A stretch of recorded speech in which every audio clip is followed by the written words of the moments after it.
오늘 저희들에게 주시는 하나님의 말씀은 신약성경 디모데후서 2장 14절에서 26절 말씀입니다. 이제 들려지는 계시의 말씀 속에서 하나님의 음성을 들으시기 바랍니다. 너는 그들로 이 일을 기억하게 하여 말다툼을 하지 말라고 하나님 앞에서 엄히 명하라. 이는 유익이 하나도 없고 도리어 듣는 자들을 망하게 함이라. 너는 진리의 말씀을 옳게 분별하며 부끄러울 것이 없는 일꾼으로 인정된 자로 자신을 하나님 앞에 드리기를 힘쓰라. 망령되고 헛된 말을 버리라. 그들은 경건하지 아니하며 점점 나아가나니 그들의 말은 악성 종양이 퍼져 나간과 같은데 그 중에 후메네오와 빌레도가 있느니라. 진리에 관하여는 그들이 그릇되었도다. 부활이 이미 지나갔다 하므로 어떤 사람들의 믿음을 무너뜨리느니라. 그러나 하나님의 견고한 터는 섰으니 인침이 있어 일렀으되 주께서 자기 백성을 아신다 하여 또 주의 이름을 부르는 자마다 불의에서 떠날지어다 하였느니라. 큰 집에는 금그릇과 은그릇뿐 아니라 나무 그릇과 질그릇도 있어 귀하게 쓰는 것도 있고 천하게 쓰는 것도 있나니 그러므로 누구든지 이런 것에서 자기를 깨끗하게 하면 귀히 쓰는 그릇이 되어 거룩하고 주인의 쓰임에 합당하며 모든 선한 일에 준비함이 되리라. 또한 너는 청년의 정욕을 피하고 주를 깨끗한 마음으로 부르는 자들과 함께 의와 믿음과 사랑과 화평을 따르라. 어리석고 무식한 변론을 버리라. 이에서 다툼이 나는 줄 알미라.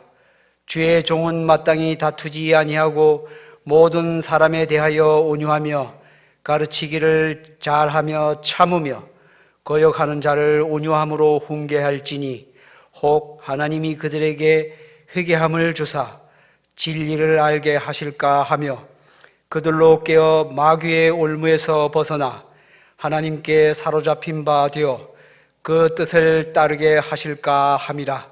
아멘.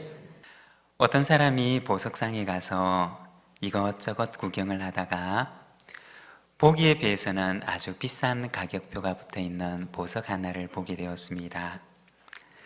그래서 주인에게 물었다고 합니다. 이 보석은 별로 좋아 보이지도 않는데 왜 이렇게 가격이 비싼 것입니까? 그러자 보석상 수인은 그 보석을 꺼내서 말없이 두 손으로 꼭 감싸쥐었습니다. 그리고 잠시 후에 그 손을 펴게 되자 그 보석에서는 무지개처럼 아름다운 빛이 빛나고 있는 것이었습니다. 보석상 주인은 손님에게 이렇게 말을 합니다. 이 보석은 오팔이라고 하는 보석입니다. 이 보석은 사람이 손으로 따뜻하게 감싸주게 되면 그 안에 숨겨져 있는 아름다운 빛을 낸답니다. 오팔이라고 하는 보석은 사람의 체온으로 따뜻하게 감싸줄 때 아름다운 빛을 내는 보석입니다. 공동체 안에는 오팔이라고 하는 보석처럼 누군가의 손으로 따뜻하게 감싸주기 전에는 빛을 잃은 보석과 같은 이들이 있습니다. 그러나 빛을 잃은 그 보석을 감싸주는 누군가의 따뜻한 손길이 있게 될 때 그것이 무지개처럼 아름다운 빛을 내는 보석으로 변하게 됩니다. 우리 공동체 안에 빛을 잃은 보석이 그 안에 숨겨져 있는 빛을 환하게 드러낼 수 있도록 따뜻한 손길로 감싸주는 이들이 가득한 우리 부산진교회가 되기를 원합니다. 그리하면 우리 교회가 보석 같은 이들로 가득 찬 교회가 되는 보석처럼 아름다운 교회가 될 줄로 믿습니다. 오늘은 디모데후서 2장 말씀을 통해서 배우고 성장하는 교회, 부끄러울 것이 없는 일꾼이라는 제목을 가지고 오늘 말씀을 함께 묵상하고자 합니다. 우리가 디모데후서 말씀을 계속해서 묵상을 하고 있는데 이 디모데 후서 말씀은 에베소 교회에서 힘겹게 목회를 하고 있는 연소한 목회자 디모데에게 바울이 보낸 편지입니다. 디모데가 목회를 하고 있는 이 에베소 교회는 어떤 교회냐? 잘못된 가르침을 전하고 있는 사람으로 인해서 큰 어려움을 당하고 있는 교회였습니다. 16절과 17절의 말씀을 보면 이렇게 말씀을 합니다. 망령되고 헛된 말을 버리라. 그들은 경건하지 아니하매 점점 나아가나니 그들의 말은 악성 종량이 퍼져나감과 같은데 그 중에 후메네오와 빌레도가 있느니라. 에베소 교회 안에 보면 잘못된 가르침을 전하는 이들이 있었는데 오늘 우리가 읽었던 이 디모데 후서 말씀을 보게 되면 이들이 가르치는 그 잘못된 가르침은 마치 악성 종량과 같은 것이다 라고 말을 합니다. 여기서 악성 종량이라고 하는 말은 오늘날 우리가 얘기하는 암이라고 하는 질병을 가리키는 말입니다. 이 암이라고 하는 악성 종양에는 특징이 있다고 합니다. 먼저 첫 번째는 세포 안에 있지만 그러나 자기의 기능을 행하지 않는다고 합니다. 예를 들어서 우리의 장기 가운데 위가 있는데 이 위 속에 악성 종양, 이 암이라고 하는 세포가 있게 되면 위를 구성하는 그 세포들은 그 장기가 가지고 있는 그리고 그 장기가 감당해야 하는 역할을 한 세포가 각자 자기의 역할을 감당을 합니다. 그러나 이 악성 종양, 암이라고 하는 세포는 자기의 위치는 가지고 있지만 그러나 그 자리에서 자기가 해야 하는 역할을 전혀 하지 않게 됩니다. 그리고 두 번째, 이 세포는 무한 증식을 한다고 합니다. 일정 시간이 지나고 나면 세포가 사멸되어야 하는데 그런데 이 암이라고 하는 세포는 사멸하지 않고 무한 증식을 반복한다고 합니다. 자기 기능을 하지 않으면서 무한 증식을 통해서 제 기능을 하지 못하는 세포로 장기를 가득 채우면서 몸을 위태롭게 하는 세포인 것입니다. 에베소 교회 안에서는 잘못된 가르침을 전하는 이들이 있었는데 이들이 바로 이와 같았다는 것입니다. 가르치게 되면 그 가르침을 받는 이들이 하나님께로 더 가까이 나가야 되고 그리고 더욱 경건하게 바뀌어져 가야 되는데 그런데 그들의 가르침은 경건한 모습이 아니라 경건하지 않은 모습으로 나아가도록 했고 그리고 그들의 가르침은 공동체를 다툼과 분열로 나아가도록 만들었던 것입니다. 17절에 보면 이러한 가르침을 전하는 이들 가운데 후메네오와 빌레도가 있다고 말을 합니다. 디모데전서 1장 19절과 20절에도 보면 이와 같은 이들에 대해서 이야기를 하는데 이렇게 말씀을 합니다. 믿음과 착한 양심을 가지라. 어떤 이들은 이 양심을 버렸고 그 믿음에 관하여는 파선하였느니라. 그 가운데 후메네오와 알렉산더가 있으니 내가 사탄에게 내어준 것은 그들로 훈계를 받아 신성을 모독하지 못하게 하려 함이라. 이 디모데전서 1장 말씀을 보게 되면 그들은 무엇과 같으냐? 믿음에 관해서는 파선한 배와 같다고 이야기를 합니다. 그들 가운데는 후메네오와 알렉산더와 같은 이가 있다고 말을 합니다. 그리고 이어서 바울은 이들을 사탄에게 내어주었다고 말을 합니다.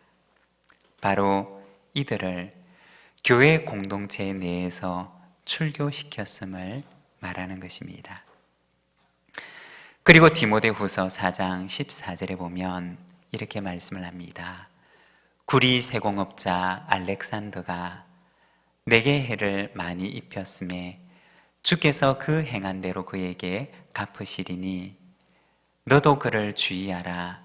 그가 우리 말을 심히 대적하였느니라. 이 디모데후서 4장에 가서는 특별히 알렉산드라고 하는 사람에 대해서 이야기를 하는데, 이 사람은 바울에게 해를 많이 입혔다고 말을 합니다. 그리고 그는 주께서 그가 행하신 대로 갚으시리라는 것과 너도 그를 주의하라고 당부를 합니다. 디모데가 목회를 하고 있는 에베소 교회는 잘못된 가르침을 전하는 이들로 인해서 많은 어려움과 진통을 겪었습니다. 그리고 지금도 그들의 영향력이 여전히 남아 있어서 바울은 디모데에게 당부하기를 너도 주의하라고 당부를 하는 것입니다. 그러면서 바울은 디모데에게 너는 진리의 말씀에 부끄러움이 없는 자로 인정되기를 힘쓰라고 당부를 하고 있습니다. 부끄러움이 없는 일꾼이란 어떤 일꾼을 말하는 것일까요? 15절에 보면 너는 진리의 말씀을 옳게 분별하며 부끄러울 것이 없는 일꾼으로 인정된 자로 자신을 하나님 앞에 드리기를 힘쓰라고 말합니다. 여기 보면 인정된 자라고 하는 말이 나오는데, 이 인정되다라고 하는 말은 원어 성경의 헬라어로 도키모스라고 하는 단어를 사용합니다. 이 말은 시험을 거쳐서 통과되었다라고 하는 의미입니다. 이렇게도 이 사람을 시험해보고 또 저런 시험이 그 사람에게 찾아왔지만 그러나 이러한 시험들을 잘 통과해서 그는 합격했음을 말하는 것입니다. 이와 같이 너는 하나님 앞에 인정된 자로 서게 되기를 힘쓰라고 당부하는 것입니다. 바울이 당부하는 인정된 자는 무엇을 말하는 것일까요? 먼저 첫 번째는 깨끗함으로 인정된 자가 되라고 당부를 합니다. 20절과 21절의 말씀을 우리가 자막을 보면서 함께 봉독하겠습니다. 큰 집에는 금그릇과 은그릇뿐 아니라 나무그릇과 질그릇도 있어 귀하게 쓰는 것도 있고 천하게 쓰는 것도 있나니 그러므로 누구든지 이런 것에서 자기를 깨끗하게 하면 귀히 쓰는 그릇이 되어 거룩하고 주인의 쓰심에 합당하며 모든 선한 일에 준비함이 되리라. 아멘. 여기 이 말씀에 보면 주인이 쓰는 그릇에 대해서 말씀을 하고 있습니다. 저는 부교육자 시절에 커피를 참 좋아하는 동료 목사님들이 계셨습니다. 그리고 그분들과 함께 있다가 보니 어느샌가 저도 모르게 커피를 좋아하게 되었습니다. 그리고 언젠가부터는 같은 커피를 마시더라도 예쁜 잔에 담아서 먹는 것을 좋아하게 되었습니다. 똑같은 커피이지만 예쁜 잔에 담아서 먹게 되면 마치 왠지 더 맛있는 것처럼 여겨졌습니다. 그래서 저도 가급적이면 누군가에게 커피 한 잔을 대접을 해도 예쁜 잔에 담아서 대접을 하려고 합니다. 그런데 아무리 예쁜 잔이 있다 하더라도 씻지 않은 잔에 커피를 담아서는 손님에게 내어줄 수가 없는 것입니다. 만일에 예쁜 잔이 씻겨져 있지 않으면 조금 덜 예뻐도 깨끗하게 씻겨져 있는 잔을 사용하게 됩니다. 간혹 교회에서 사역을 하다가 보면 멋진 그릇처럼 좋은 달란트를 가진 사람들을 만나게 되기도 합니다. 하지만 그 좋은 달란트가 공동체에 유익이 되지 못하고 오히려 공동체를 어렵게 하는 경우들을 간혹 보게 됩니다. 개인의 성품의 문제로 혹은 재정의 문제로 혹은 윤리적인 문제로 자기를 깨끗하게 지키지를 못해서 멋진 그릇과 같이 좋은 달란트를 가진 사람이지만 그러나 잘 쓰임받지를 못하는 경우들을 보게 됩니다. 주인은 어떤 그릇을 귀한 자리에 내어놓느냐? 멋지지만 깨끗하지 못한 그릇과 조금 덜 멋지다 하더라도 깨끗한 그릇이 있다면 이 둘 가운데 조금 덜 멋있어도 깨끗하게 준비되어 있는 그릇을 귀한 자리에 내어놓게 됩니다. 여러분, 혹시 나에게도 주님께서 사용하실 수가 없는 정결하지 못함이 있지는 않으십니까? 불의한 것들로부터 그리고 정결하지 못한 것들로부터 나를 깨끗하게 하여서 주인이 쓰시고자 하실 때 귀한 자리에 내어놓을 수 있는 깨끗한 그릇으로 쓰임을 받는 저와 여러분의 삶이 되시기를 바랍니다. 그리고 두 번째는 의와 믿음과 사랑과 화평을 따름으로 인정된 자가 되라고 당부를 합니다. 22절의 말씀을 우리가 함께 봉독하겠습니다. 또 너는 청년의 정욕을 피하고 주를 깨끗한 마음으로 부르는 자들과 함께 의와 믿음과 사랑과 화평을 따르라. 아멘. 여기에 보면 따른다라고 하는 말이 나오는데 이 말은 원어 성경에 디오케라고 하는 단어를 사용하고 있습니다. 이 말은 쫓아가다 혹은 추적하다 라는 의미를 지닌 말입니다. 비유를 하자면 사냥개가 사냥감을 쫓아가는데 그것을 놓치지 않기 위해서 힘껏 그것을 따라가는 상태를 가리키는 말입니다. 어떤 것을 붙들기 위해서 힘껏 그것을 쫓아가는 것을 말하는 것입니다. 오늘 말씀에 보면 무엇을 쫓아가느냐? 의와 믿음과 사랑과 화평을 쫓아가라고 말을 합니다.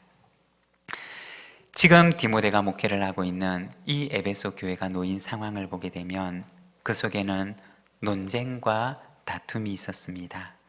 14절의 말씀을 보게 되면 너는 그들로 이 일을 기억하게 하여 말다툼을 하지 말라고 하나님 앞에서 엄히 명하라. 이는 유익이 하나도 없고 도리어 듣는 자들을 망하게 함이라. 에베소 교회 안에서는 잘못된 가르침을 전하는 이들로 인해서 성도들 사이에서 말다툼이 번져가고 있었던 것입니다. 그런데 이와 같은 다툼이 유익이 있었느냐? 그렇지를 못했습니다. 다툼은 공동체에 아무런 유익을 가져다 주지도 않았습니다. 오히려 이러한 다툼으로 인해서 실족하는 이들만 생겨날 뿐이었던 것입니다. 디모데도 사실은 할 말과 하고 싶은 말이 다투고 싶은 내용들이 얼마나 많았겠습니까? 그러나 바울은 디모데에게 권면을 합니다. 너는 청년의 정욕을 피하라. 여기서 피하다라고 하는 말은 도망가다라는 뜻입니다.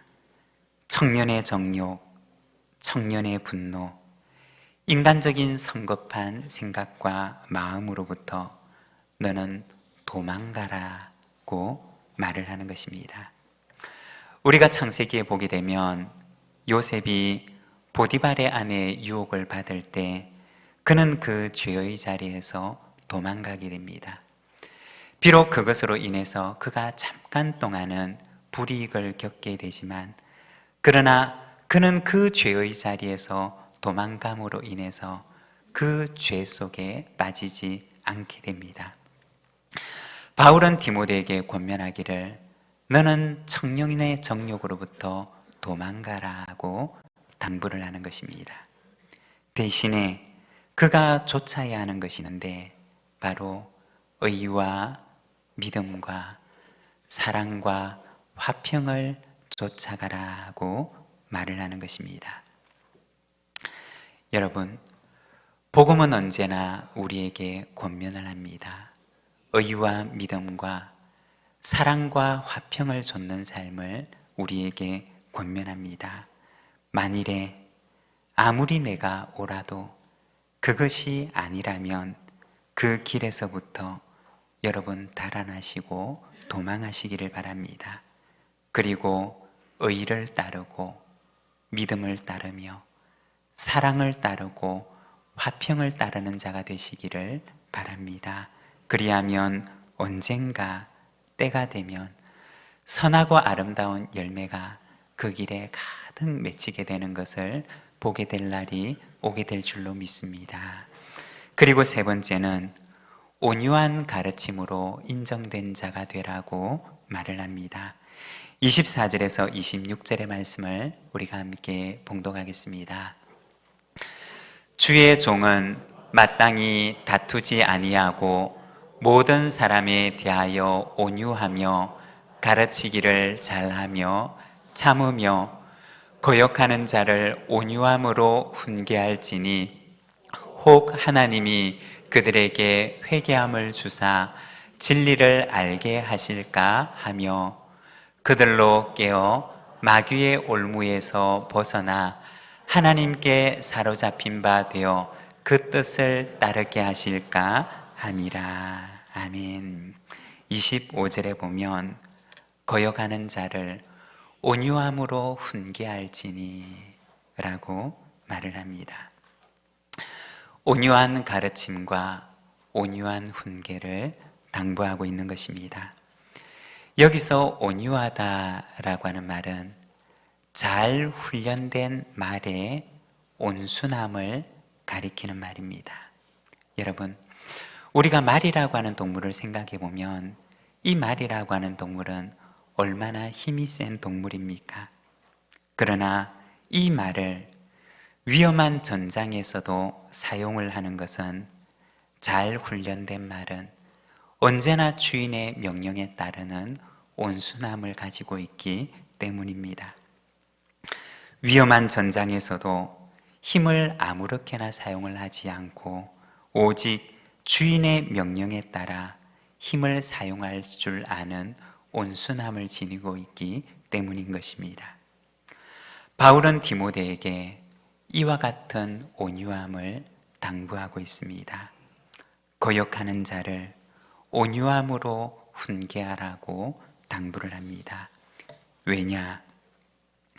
혹시 하나님께서 그들에게 회개함을 주셔서 그들도 진리를 알게 하시지 않을까 하는 기대의 마음 때문이었던 것입니다.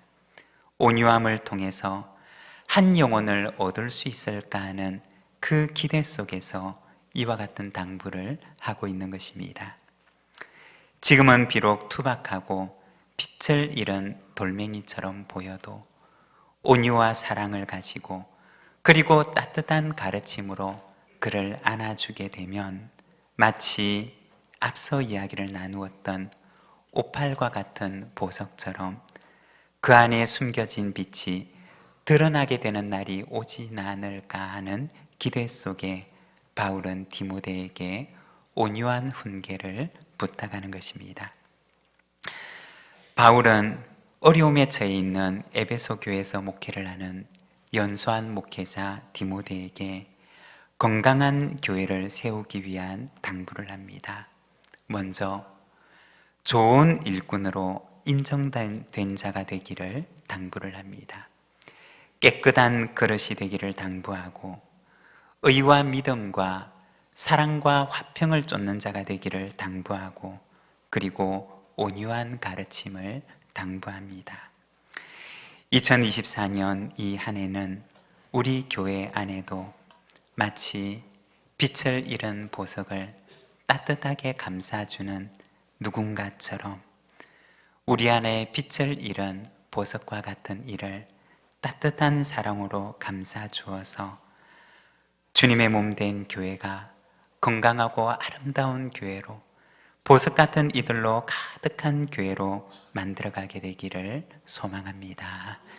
오늘 우리에게 주신 말씀을 생각하며 우리 함께 응답의 기도로 하나님 앞에 나가겠습니다.